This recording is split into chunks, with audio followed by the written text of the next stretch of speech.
This pattern is called the red clock or pheasant and is number 16 within Pritt's publication. There are variations of this pattern found in many earlier manuscripts and publications, including Turton, Thackeray and Jackson. The dressing utilises these wonderful feathers taken from the breast of a cock pheasant.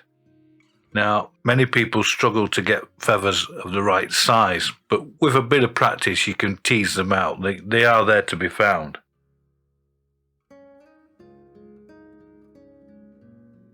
And as you can see, I've got one here. Now, there's a great anomaly within Pritt's dressing of this fly. In his illustration, you can clearly see that the body is formed with orange silk. However, within his dressing, he states yellow silk. So what should it be? Well, if we look at all the other earlier manuscripts and publications, we can clearly see that the body should be orange silk. So Pritt has made a mistake in his listed dressing.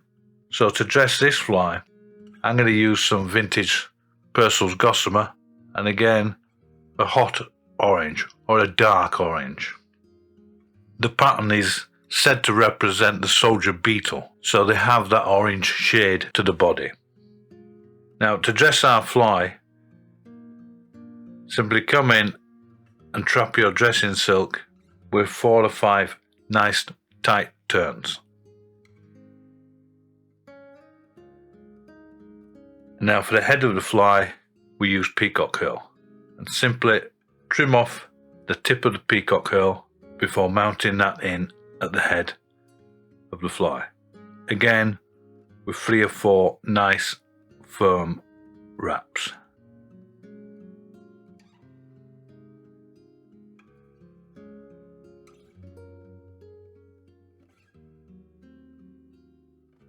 Trim off any tag end.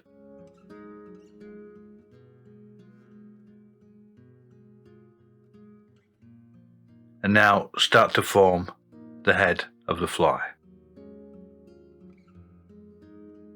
And you simply wrap in the peacock herl back towards your silk.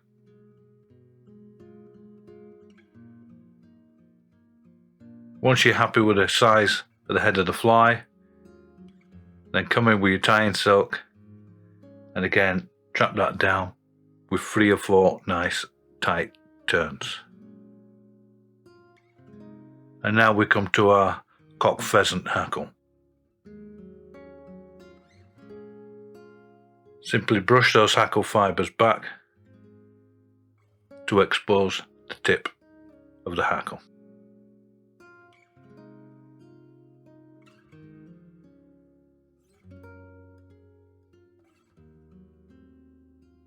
Now with your tying silk, trap that down tight in behind the herl head. Once you've got it secure, come with your scissors and snip off the waist end.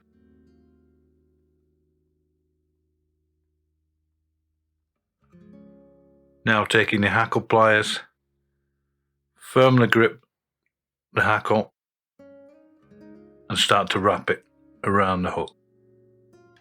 The hackle fibres will get in the way, but simply just brush them forward as best you can.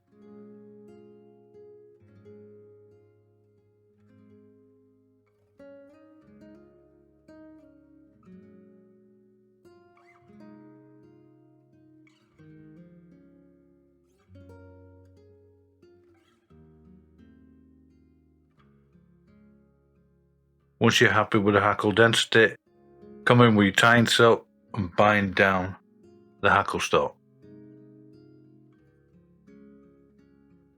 Take your scissors and cut the hackle stalk off, and now start to cut off any stray ends of hackle.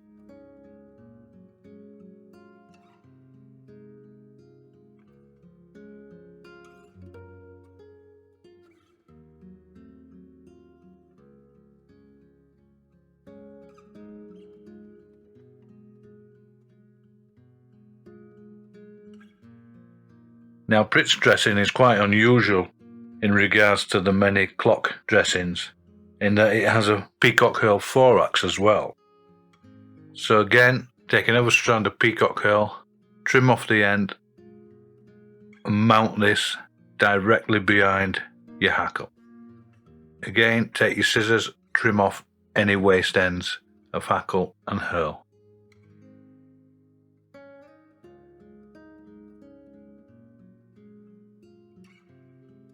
Now come with your peacock herl and start to form a small thorax at the back of the fly.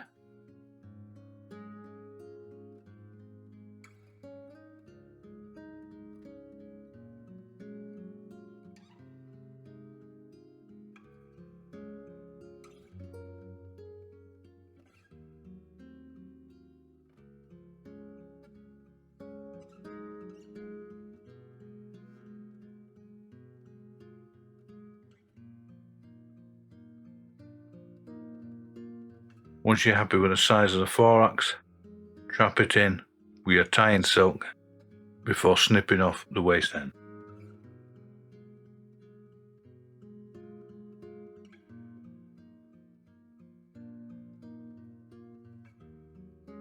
Now come with your tying silk in tight touching turns and come down the hook shank to a point somewhere between the end of the barb and the point of the hook.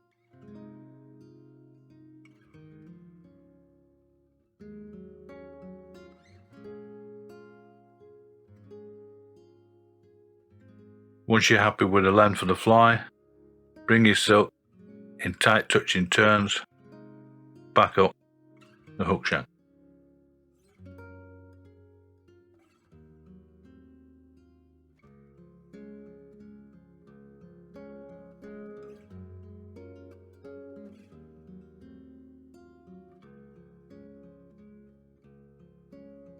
Now stop your silk at a point just behind that peacock herl thorax.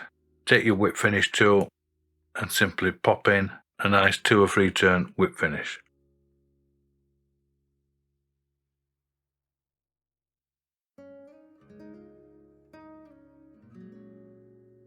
Before pulling tight and trimming off the silk.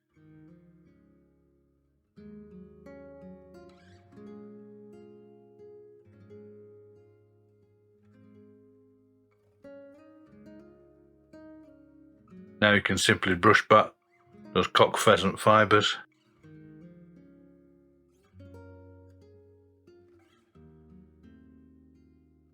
and there you have Pritt's number 16 red clock.